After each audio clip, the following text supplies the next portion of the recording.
रात का वक्त था।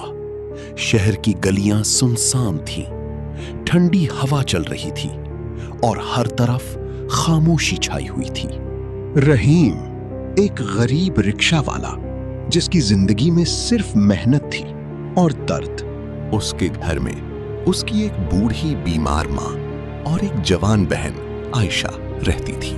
आयशा की शादी होने वाली थी, लेकिन ऐन वक्त पर रिश्ता टूट गया बगैर किसी वजह के। उस दिन के बाद आयशा बदल सी गई। वो अक्सर खामोश रहने लगी, कभी कभी रात को जागती रहती, जैसे किसी से बात कर रही हो।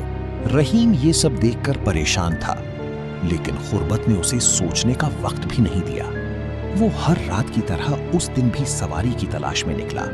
अचानक एक लड़की उसके सामने आकर रुक गई। सफेद लिबास, चेहरा नूर से भरा हुआ, मगर आंखों में गहरा दुख। उसने धीरे से कहा, मुझे पुरानी हवेली तक छोड़ दो। रहीम ने हां कर दी। जैसे ही वो रक्शे पर बैठी, एक अजीब सी ठंड फजा में फैल गई। रास्ते भर वो लड़की खामोश रही, फिर अचानक बोली, रहीम, तुम्हारी बहन ठीक नहीं है। ये सुनकर रहीम चौंक गया। तुम्हें कैसे मालूम? लड़की ने आहिस्ता से कहा, क्योंकि उसके साथ कोई और भी है। रहीम का दिल जोर से धड़कने लगा। जब वो हवेली के पास पहुंचे, वो जगह बिल्कुल सुनसान थी। लड़की नीचे उतरी। अगर अपनी बहन को बचाना चाहते हो तो कल रात यहाँ आना। ये कहकर वो अंधेरे में गायब हो गई। रहीम पूरी रात सो न सका।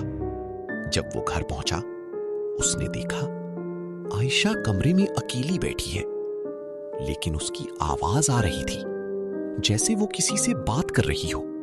मैंने कहा था ना, मैं तुम्हें नहीं छोड़ूंगा। रहीम के जिस्म में सनसनी दौड़ गई। अगली रात वो दोबारा उस हवेली पहुंचा। वही लड़की वहां खड़ी थी। उसने कहा, तुम्हारी बहन पर एक जिन आशिक हो चुका है। वो उसे किसी और का होने नहीं देगा। मैं क्या करूं? मेरी माँ बीमार है, मैं अकेला हूं। मैं मदद कर सकती हूँ, लेकिन एक शर्त पर। रहीम ने फौरन पूछा, क्या शर्त? वो खामोश रही, फिर बोली, तुम्हें मुझ पर भरोसा करना होगा। उसी वक्त उसका चेहरा बदलने लगा, आंखें चमकने लगी। लड़की ने आहिस्ता से कहा, क्योंकि मैं भी इंसान नहीं हूँ, मैं एक जिनजादी हूँ। रहीम पीछे हट गया, लेकिन उसने फौरन आयतुल कुर्सी पढ़ना शुरू कर दी। जिनजादी रुक गई और उसकी आंखों में आंसू आ गए। मैं तुम्हारी दुश्मन नहीं हूँ, मैं सिर्फ तुम्हारी मदद करना चाहती हूँ। उस रात दोनों ने मिलकर एक खतरनाक फैसला किया। अगली रात रहीम अपनी बहन के कमरे में बैठा था। अचानक हवा तेज हो गई, दरवाजे खुद ब खुद बंद हो गए। आयशा की आवाज बदल गई, वो मेरी है, कोई उसे मुझसे नहीं ले सकता। रहीम जोर जोर से आयतुल कुर्सी पढ़ने लगा। उसी वक्त जिनजादी जाहिर हुई। एक खौफनाक जंग शुरू हो गई। रोशनी और अंधेरे के दरमियान चीखें, आवाजें और अजीब साए। आखिरकार वो जिन गायब हो गया। आयशा बेहोश होकर गिर गई। जब उसकी आंख खुली, वो बिल्कुल ठीक थी।